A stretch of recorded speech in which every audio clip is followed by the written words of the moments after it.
le Talmud dit, c'est très simple. Tu prends une arête de la même espèce, ça veut dire du même poisson, et tu la mets sur la tête. C'est automatique. Automatique. À la seconde même. Il faut savoir qu'il y a des choses qu'on n'a pas le droit de voir. Par exemple, la lune. Il n'est pas bien de regarder la tête de quelqu'un qui est fâché. C'est-à-dire que celui qui suspend le pain dans un sac, il suspend sa parnassa.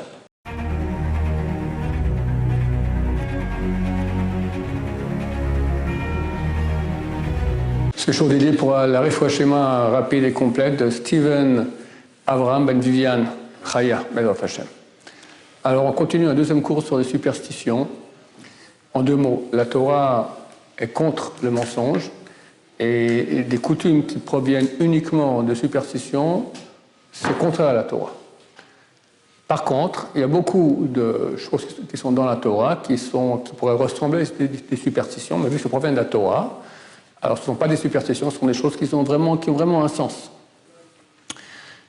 Et il faut faire attention si possible. Aussi donner la bonne mesure. Je donne un exemple, d'accord. Quand il y a des décédés là dans la famille, d'accord, donc j'ai une majorité de familles qui n'est pas religieuse, donc ils vont au cimetière, et quand on sort du cimetière, c'est important de se laver les mains, parce qu'il y a de l'impureté. Donc il y a une coutume de ne pas s'essuyer les mains. Pourquoi ? La raison est tout simplement pour se souvenir un peu pendant 1 ou 2 minutes, tant que les mains sèchent, se souvenir du mort. Les poskim, les décisionnaires écrivent, par exemple, en hiver, quand il fait froid, il n'y a aucun problème, tu t'essuies les mains, terminé. Mais ces gens qui ne sont pas pratiquants, c'est très symptomatique chez les non-pratiquants, d'accord ? Des choses super importantes comme Shabbat, pour eux, s'en foutent complètement. Et les coutumes qui ont presque aucune importance, ça devient sacro-saint. Surtout, ne vous essuyez pas les mains, d'accord ? Comme si c'était une chose, chas shalom, si on a fait ça, on a tué le mort qui est déjà mort, d'accord ? Il faut donner la bonne mesure aux choses, d'accord ? Alors, Yosef, dans une cassette, à l'époque c'était des cassettes, il dit, on sait très bien, ceux qui ont étudié savent que Shabbat est beaucoup plus grave que Kippour. Celui qui se transgressait Shabbat à l'époque, devant 2 témoins, il subissait une peine capitale qui est la plus dure des 4. Il y a 4 peines capitales, la plus grave c'est la lapidation, il était lapidé. Alors que pour Kippour, il n'y a pas de lapidation. Il y a karet, ok, Shabbat aussi il y a karet. Mais les gens, pour beaucoup de gens, c'est beaucoup plus grave Kippour que Shabbat. Donc on voit que pour les ignares, il y a une déformation du poids, de l'importance de chacune des choses. Les seuls a dit c'est mieux de ne pas leur dire, parce qu'ils disent si c'est comme ça, tu me dis que Kippour est moins grave que Shabbat, alors Kippour non plus je ne peux pas faire, d'accord. Bon, mais Baruch Hashem en France, ce sont des bons juifs qui, pour eux, Kippour posent quand même un jour important. Et Baruch Hashem. Nous, on leur dit, chers amis, Shabbat est encore plus important. Donc il faut toujours connaître la valeur des choses, quel est le poids de chaque chose. À propos des superstitions, il y a dans le Talmud beaucoup de combines médicales, des dizaines. Tu souffres de ci, tu fais comme ça, tu souffres de ça, tu fais comme ci. Dans le Shulchan Aruch, Yoredea, chapitre Shin Lamed Vav, 336. C'est un chapitre qui parle uniquement des choses de guérison. D'accord ? Là-bas, c'est écrit que la Torah a donné l'autorisation aux médecins de guérir, de tenter de guérir. Bien que c'est anormal, parce que l'auteur qui a envoyé la maladie, c'est Dieu. Et si Dieu veut que tu sois malade, tu dois être malade. Si quelqu'un vient maintenant te donner un médicament et tu guéris, quelque part, tu as court-circuité la volonté de Dieu. Néanmoins, la Torah dit c'est permis. Le Ramban, Ahmanide, il y a 800 ans, il écrit « Que vient faire un médecin dans la maison de quelqu'un qui a la crainte de Dieu ?» T'es malade, tu pries à Dieu, d'accord. Ça, c'est le niveau de Ahmanide il y a 800 ans, c'est plus le nôtre aujourd'hui. Quelqu'un qui dit ça aujourd'hui, on l'oblige à se faire soigner, d'accord. Ça n'existe pas un truc pareil. Pour un rhume, ça va, tu veux supporter le rhume sans prendre un médicament, ça va. Mais si c'est pire que cela, d'accord, il y a quelques années, quelqu'un qui était super marmire, a eu une angine. Il devait prendre des antibiotiques. Il avait un doute, c'était Pessah, c'était la veille de Pessah.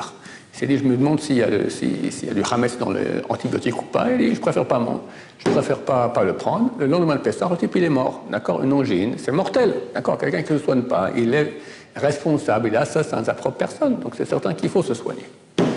Alors, le Talmud donne beaucoup de combines médicales. Alors, dans ce chapitre-là, 336 de Yordéa, c'est écrit que tout, en fait, c'est dans les, ceux qui veulent aller voir là-bas, c'est dans les Haggaot et annotations de Rabbi Akiva Eger, là-bas au nom de Maharil. Maharil, c'est un grand rabbin du Moyen-Âge. Il dit toutes les combines médicales qu'il y a dans le Talmud, il est absolument interdit de les faire. Pourquoi? Parce qu'on ne connaît pas le principe. Le Talmud, il cite, il donne le titre, le gros titre, d'accord? Mais tu ne sais pas qui, quoi, comment, la posologie, dans quel cas, comment on fait, comment ça fonctionne, tu ne sais rien du tout. Tu vas faire ça. Ça va rater. Les gens sont amenés à se moquer des paroles des sages. Tu vois, ce truc-là bizarre qu'ils ont dit de faire, j'ai fait et ça n'a pas marché. Donc comme ça ne marche pas, Shabbat non plus, Kippour non plus, pas manger de porc, tout ça, c'est de la trarouette, d'accord? Ce sont des histoires. Donc interdiction formelle de le faire. À part une chose. Et ça, à l'époque, quand je faisais des séminaires, je racontais ça, les gens sortaient comme des fous. D'accord? C'est écrit dans le Talmud, c'est traité Shabbat, page 68, je me souviens bien, que celui qui avale une arête, et puis il avale mal, elle reste bloquée dans la gorge. Alors qu'est-ce qu'il fait? Il ne faut surtout pas taper fort dans le dos parce qu'on peut décoller la paroi pulmonaire. Alors, il faut essayer de cracher, essayer d'avaler quelque chose. Bon, il essaie tout ça, ça ne passe pas. Il a l'arête ici. Alors, le Talmud dit, c'est très simple. Tu prends une arête de la même espèce, ça veut dire du même poisson. D'habitude, quand tu as une arête dans la gorge, on a aussi une en face de toi dans ton plat, d'accord? Tu prends l'arête et tu la mets sur la tête. Ou quelqu'un d'autre te met ça sur la tête. Et toi, tu dis, ou un autre peut dire, il n'y a aucune différence. Il dit 4 mots. Chad, nachit, bala. Ce qui signifie un aigu et aiguisé, est descendu, a été avalé. Et tu redis ces 4 mots dans l'autre sens. Bala, nachit, chad. C'est automatique. Automatique. À la seconde même. Le type, soit l'arrête, tu l'avales, soit tu la craches. Des fois, dans ma vie, on a dû répéter peut-être 3 fois. Mais c'est phénoménal. Phénoménal. Une fois, j'avais invité un Bachor Yeshiva chez nous, à Shabbat, et une petite fille, papa, 4-5 ans, d'accord, j'ai une arête je fais l'arrête dessus, sur la tête, le type, il croyait qu'il est tombé dans une maison de sorciers, d'accord? Il faut savoir que c'est un truc qui marche, et c'est le seul truc qu'on a le droit de faire. Une fois, une jeune fille qui était au séminaire m'a raconté que ça lui est arrivé quelques semaines après le séminaire, elle était tellement paniquée, elle a pris le poisson entier et l'a mis sur sa tête, d'accord? Des questions qu'on me pose, est-ce que ça marche aussi avec autre chose, avec une graine d'olive, que ça marche avec des non-juifs? J'ignore. Il y en a qui ont fait, ça a marché. Mais est-ce que ça marche toujours? Quand ça marche avec des juifs et avec l'arête de poisson, c'est un truc qui marche toujours. C'est impossible que ça ne marche pas parce que ça, justement, c'est marqué, c'est le seul truc qu'on a le droit de faire, que c'est certain que ça marchera. C'est phénoménal et ça marche. Et dites pas que c'est parce qu'on dit had, on le crache, d'accord? Quelqu'un d'autre peut le dire. Et ça marche par téléphone. Une fois avec ma tante, je l'ai fait par téléphone, ça marchait aussi. Dans mes premiers séminaires, on fait des séminaires aussi à Montréal, d'accord? Dans la ville de Nachman. Et on était parti à Saint-Agathe, je crois, tout au nord, comme ça, 1 heure dans la forêt, d'accord? Et puis le vendredi soir, il y a le poisson traditionnel du Shabbat. Et j'aime bien un peu comme ça, exciter un peu les gens. J'avais une bande de jeunes, d'accord? Très jeunes, on va dire, entre 17, 18, une bande de fous, d'accord? Le matin, on se levait, toute la nuit, ils avaient défoncé le bureau du directeur, les machines à cigarettes mises à l'envers, enfin, c'était une bande de jeunes. Et je leur dis attention aux arêtes dans le poisson. Si jamais, alors je raconte le truc du Khad Nachil Bala. Un type il dit mais je vais essayer. Quoi tu veux essayer? Alors je vais voir si ça marche. Il prend une arête grosse comme ça et l'avale. Bon, je lui dis prends un peu de pain, un peu d'eau, là il devient tout blanc. On est à 1 heure de route de l'hôpital le plus proche. D'accord? Le type il peut y passer 40 fois. Bon, alors j'ai dit messieurs tous silence, je commence à raconter le truc. Lui en attendant il transpire.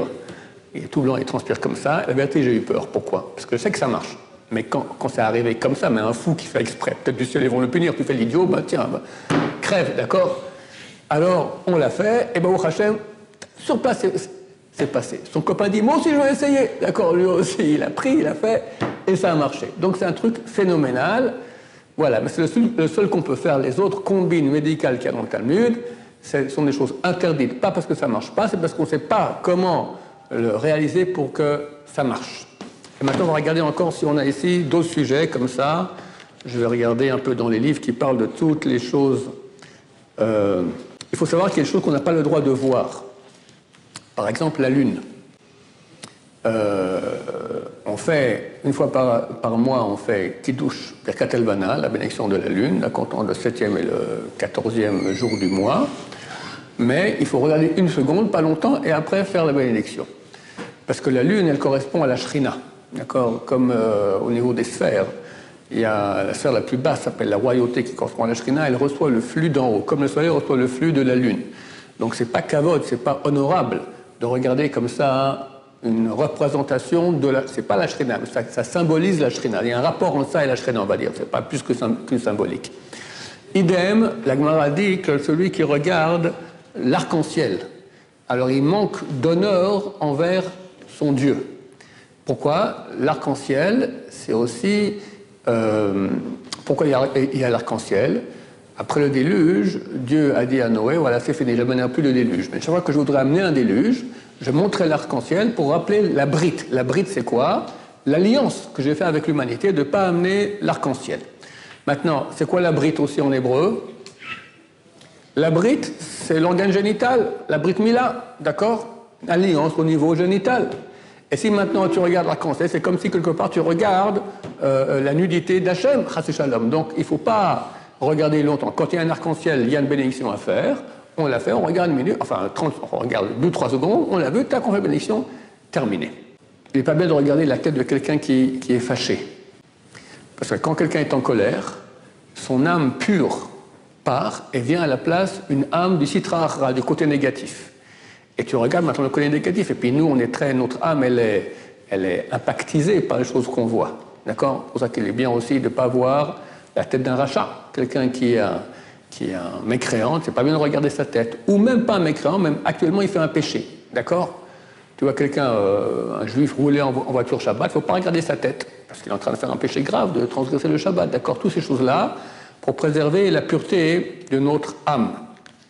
Je vous vois un peu comme ça pour voir s'il y a des sujets, il y en a plein.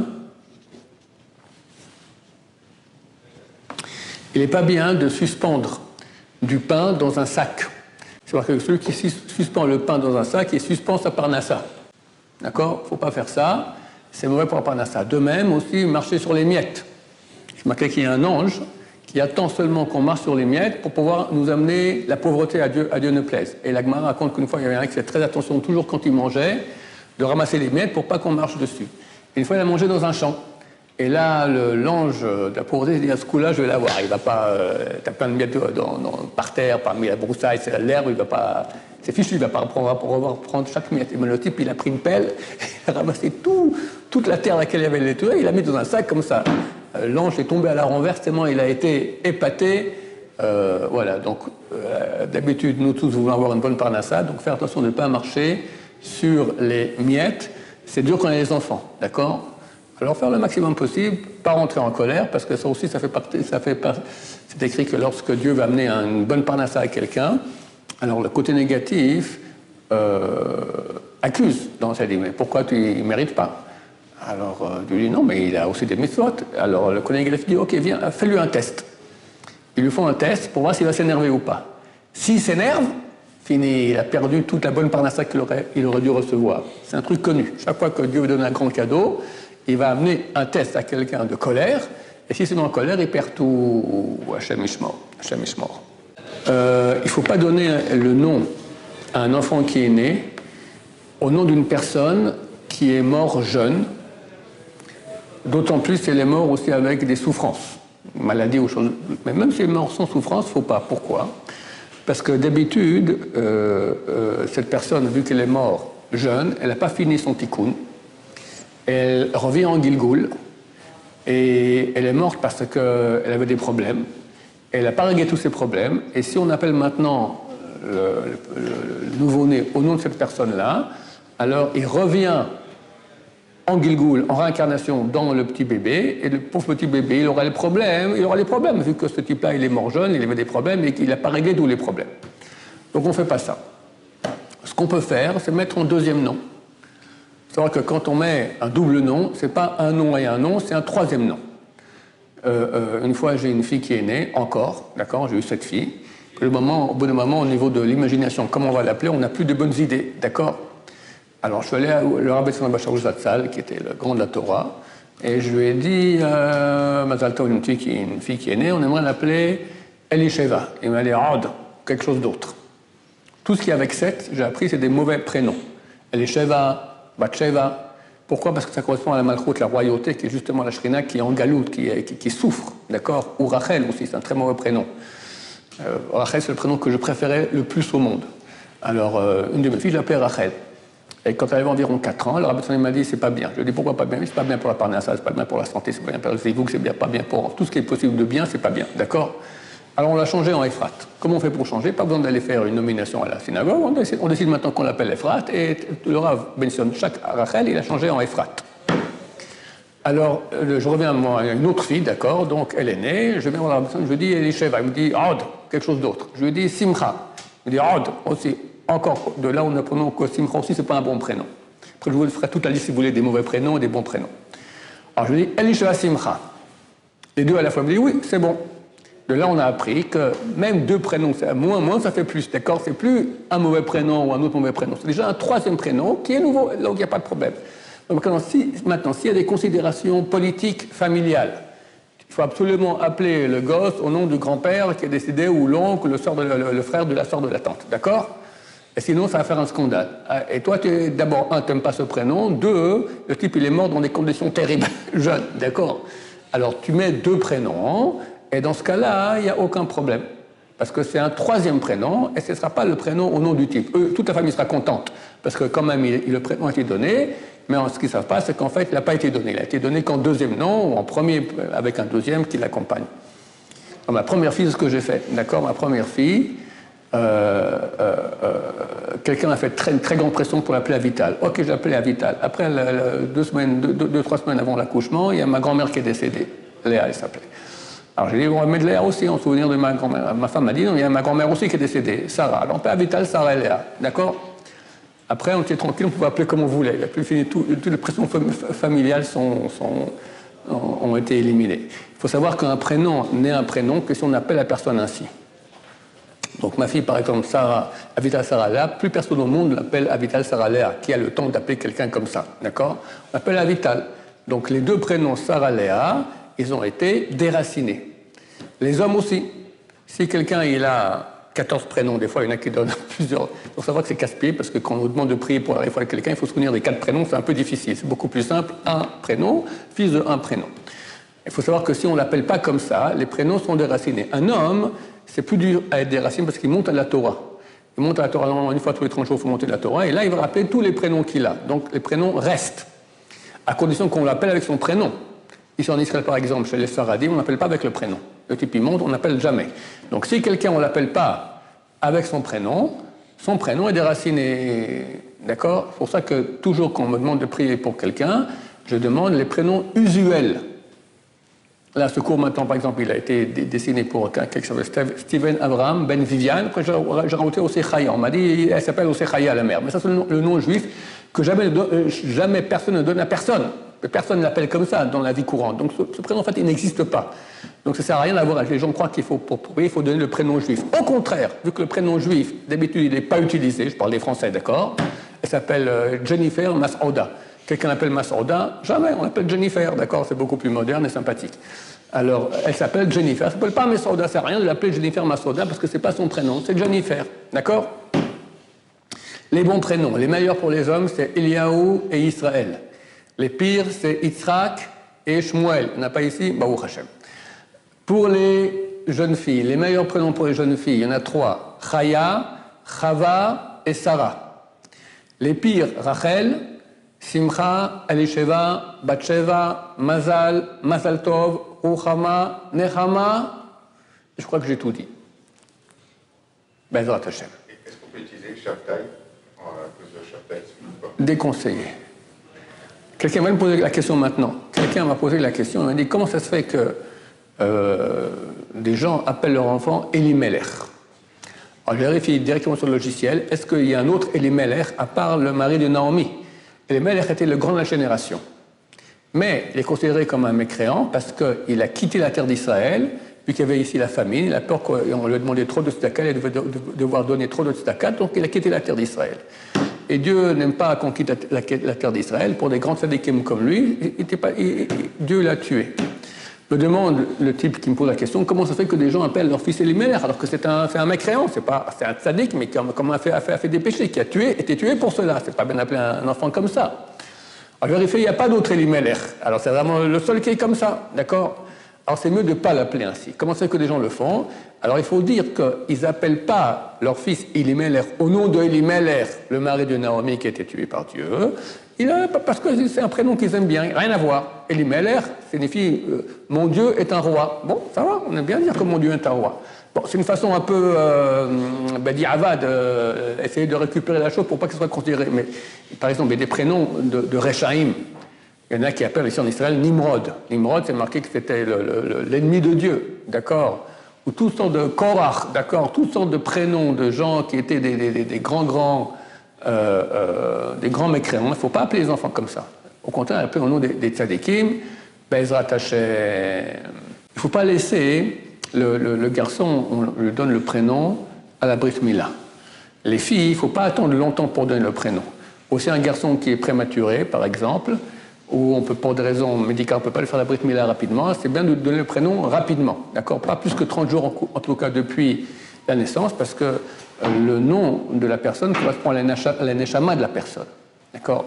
Aussi, on ne change pas de prénom. Il y a quelqu'un qui m'a posé la question encore ce matin, et il veut absolument changer de prénom. Je dis non, on change de prénom pour deux raisons. Soit quand on est vraiment en danger de mort, soit parce qu'un grand de la génération dit que le prénom il est mauvais. Rabbi Chaim Kanievski, très souvent, il changeait les noms des prénoms des personnes. On dit, c'est pas un bon prénom, tu prends un autre prénom. Ok, si c'est un grand Torah qui a dit, on change. Mais comme ça, parce que je préfère avoir un prénom autre ou rajouter une lettre, etc., en aucun cas. Si quelqu'un est très malade, on lui rajoute un prénom à son prénom. Par exemple, le Rav Citruk est très malade, ils ont rajouté Yosef Chaim.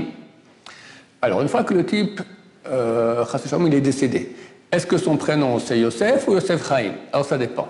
Si, quand il était malade, on a rajouté un deuxième prénom et il est mort sans être guéri, alors le deuxième prénom est annulé.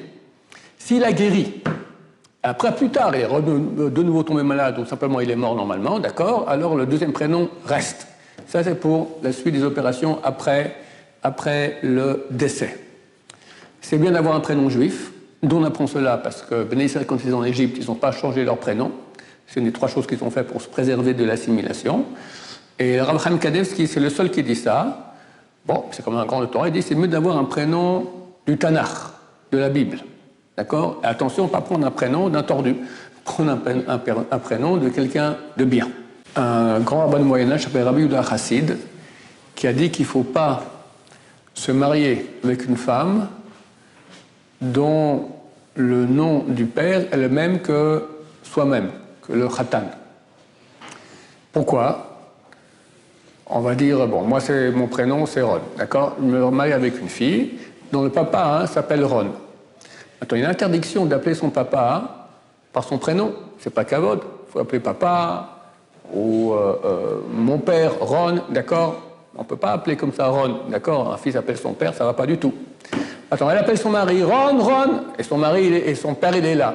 Ça ne va pas, parce qu'il ne sait pas qui elle a appelé, et quelque part, c'est comme s'il fait un acte qui est un manque d'honneur à son père. Ou dans l'autre sens, d'accord? Ne pas se marier avec une femme qui a le même prénom que sa mère. Alors, est-ce que d'après l'halakha, on agit ainsi, oui ou non? Beaucoup agissent et ne se marient pas. D'autres disent, vu que ce n'est pas quelque chose qui est écrit dans le Talmud, c'est écrit par Rabbi Yehuda Chassid au Moyen-Âge, il y en a qui disent que ce qu'il a écrit, ça s'appelle le testament de Rabbi Yehuda Chassid, on dit que ça ne concerne que sa descendance. Par exemple, il déconseillait d'appeler les gens Shmuel, et le Maharsha, qui était un descendant 5 siècles plus tard, il a dit, moi je m'appelle Shmuel et j'ai aucun problème, que je mets ma main un descendant de Rabbi Yehuda Chassid. Donc il y en a qui disent que ça ne nous concerne pas. Le mieux, ce qu'on fait d'habitude, parce que vraiment si la fille correspond au garçon, c'est dommage de ne pas se marier, déjà c'est pas facile de trouver le bon numéro. Alors on rajoute un prénom, soit au khatan ou à la kala, soit au père ou à la mère. D'accord? Comme ça, c'est plus le même prénom. Baruch Adonai, l'olam, amen, amen.